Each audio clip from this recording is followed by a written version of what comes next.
Betty balaye les cieux. Tu vas nous décrocher les étoiles.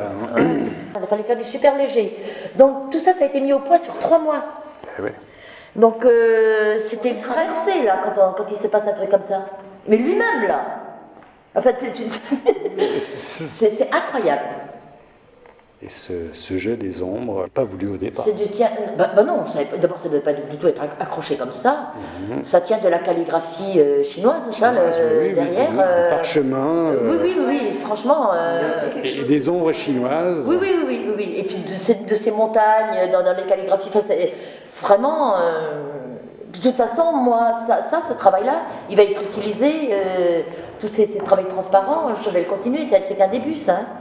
En fait, ça qui était pour moi le sacrifice.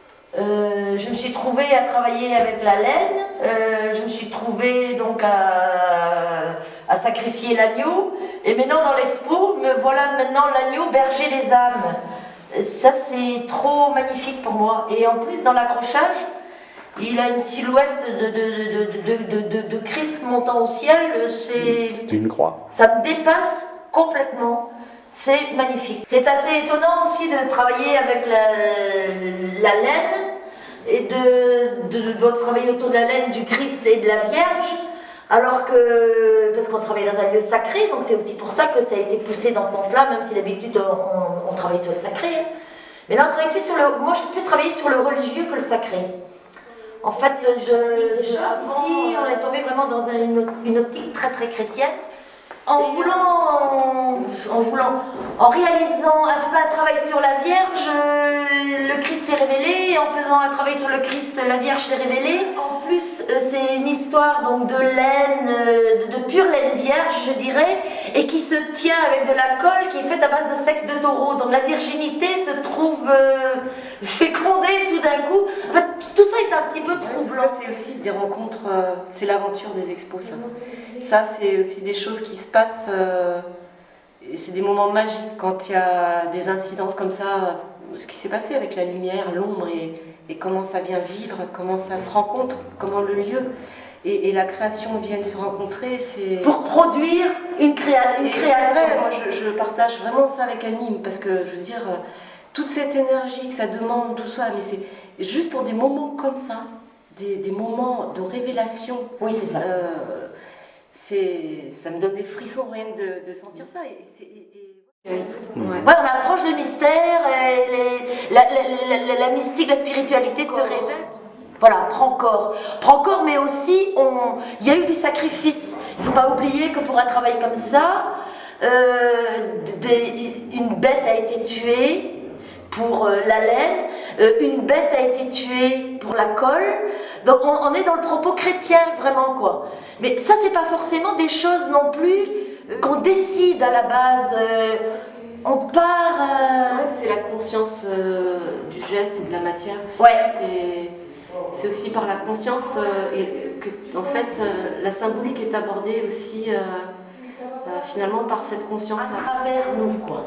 Ça passe à travers parce que c'est pas forcément juste de l'ordre de l'idée, plus accepter d'être passage, d'être traversé par l'esprit de la matière.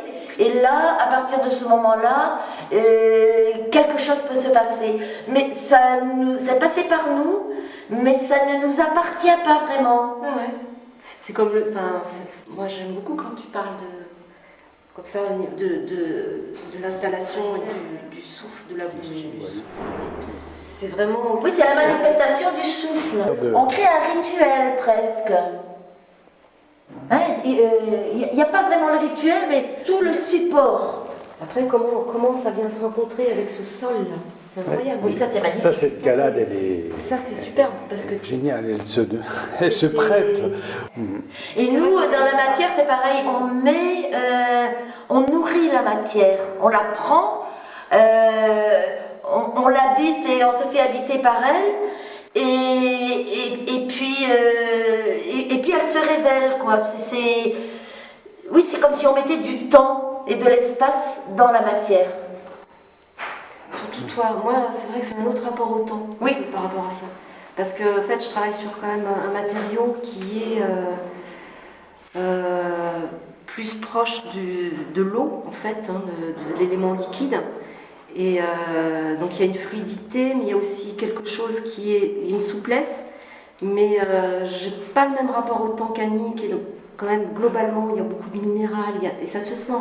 Il y a quelque chose qui est proche d'une éther, quelque chose qui est beaucoup plus fugace, qui est plus impermanent. Et on se complète bien par rapport à ça. Et moi, je sens qu'en fait, le souffle et le fait d'être traversé, c'est vraiment, en fait, je mets en forme le vide. C'est plus une mise en forme du vide, c'est une construction autour du vide.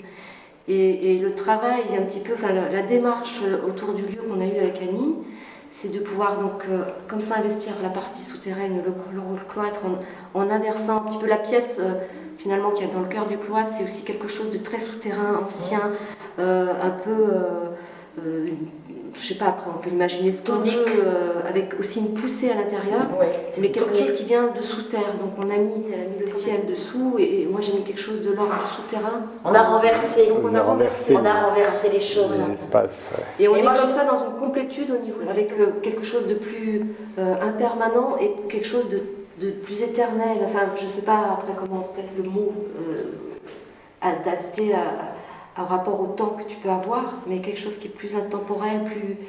Ouais, il y a quelque chose qui tu sens qu'il peut durer, quoi. Mais en même temps avec une fragilité. Ouais, ici peut-être encore un peu moins. Dans ce travail-là, un peu moins. C'est plus évanescent. Oui, Ouais. oui. Mais moi, je cherche à mettre de la lumière dans les ténèbres. Ça, c'est clair. Ah oui. Ça, c'est clair. Et même dans les démarches, parce que j'ai fait une de vivre 4 jours et 4 nuits dans une grotte. Et effectivement, je vais chercher au fond, au très fond, dans le très... Ouais, aller chercher dans le fond, ça, c'est pour moi, c'est très, très important. Et effectivement, la lumière se manifeste à l'intérieur de la terre. Ça, c'est... Mais réellement... Donc voilà, ça tourne autour de ça, le travail. Double symbolique. Et effectivement, d'inverser des choses, des règnes. Mais après, aussi, on avait quand même une idée de scénographie avec le lieu qui fait que ça c'est jamais figé, quoi. Donc il y a des tas de choses qui se sont placées, qui n'étaient pas prévues, et d'autres qui étaient prétompées. C'est vrai que... Et ça, c'est vrai que c'est toujours de l'inconnu. Et c'est en même temps, des fois, des petits coups de stress, mais c'est toujours... ça finit toujours par... Moi, je suis arrivée un petit peu avant Annie pour travailler sur ça. C'était déjà au départ... c'était amener quand même de la vie dans ce cloître, dans ce cœur qui est... voilà, qui a un aspect quand même assez froid, assez austère, qui a été... Enfin, il y a eu comme ça une restauration qui fait que... Enfin, il y a eu cette envie d'amener de la vie, et puis après cet espace comme ça central, le gazon... Enfin, c'est une vie très cadrée, donc c'était amené aussi quelque chose d'organique Il y a quelque chose de stérile dans ce lieu. Ouais. Et donc il fallait féconder l'affaire. Voilà, exactement. Toujours pareil, il faut habiter. Remettre de la vie là-dedans. Il faut habiter l'antre. Et du coup, on a eu des beaux moments aussi là, avec ce qui s'est passé sur les piliers, sur la rencontre avec les murs, avec la matière, tout ça. Et donc moi, après, on était parti sur l'idée d'une forme ovoïde. Et puis ça s'est transformé. Voilà, moi je dessine, j'ai des lignes au départ un peu sur des formes, et puis ça évolue, et je me laisse aussi aller accueillir ce qui se passe. Je ne suis pas non plus à vouloir tenir le truc du début à la fin avec une idée particulière précise, non. J'accueille aussi ce qui se passe, donc cette forme, elle a évolué, et pour moi, c'est assez étonnant, parce que c'est finalement en amenant l'autre pièce... C'est un vide de gestation. Qui est une matrice aussi plus ancienne. Elle a vraiment un lien fort avec lui. Et en fait, pour moi, c'est quelque chose où on peut imaginer une vie autant animale à l'intérieur que finalement humaine. On ne sait pas trop ce qui peut se passer. Ça tient de l'organe, il y a presque du cœur, du cerveau. Quelque chose qui va vouloir sortir. Un organe aussi important, vital. Et ouais, voilà, après donc c'était amené comme ça à réinsuffler de la vie ici, quoi. L'idée, c'était ça. D'accord. Et nous n'avions que des contraintes, et nous n'avions aucun droit pour le faire, mais on en a pris un petit peu. En respectant le lieu, on a quand même choisi de prendre quelques libertés, parce que sinon, on reste toujours dans une non-vie. Le cloître s'emporte... je pense que le cloître est heureux de ce qui s'y passe. Franchement... J'entends une voix derrière. C'est compliqué, quoi. C'est compliqué. Après, de toute façon, il en reste toujours, hein, mais au moins... non, mais les contraintes, tout à fait elles génèrent des choses, c'est pas un problème. Et respecter le lieu et pouvoir faire un minimum... générer de la vie quand même, quoi. Au niveau de l'accrochage, c'est ça. Mais c'est incroyable, hein. Ici c'est pareil, on a un truc là, avec les... Je sais pas si tu as vu.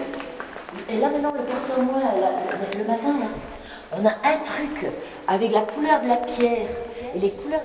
Là on le sent moins parce que c'est plus écrasé là. Mais ce matin, c'était impressionnant. Oui, c'est vrai. Oui, c'était beaucoup plus flagrant. La lumière est différente. Ouais, et puis on a eu un super soutien, franchement. Franchement, c'est une super équipe. Vraiment. Vous êtes vraiment... c'est du bonheur. Vraiment, c'est du bonheur. Un regard. Un regard, une franchise de propos. C'est vraiment... Moi, je demande que ça. Une simplicité. Très, très, très bien. Très, très bien.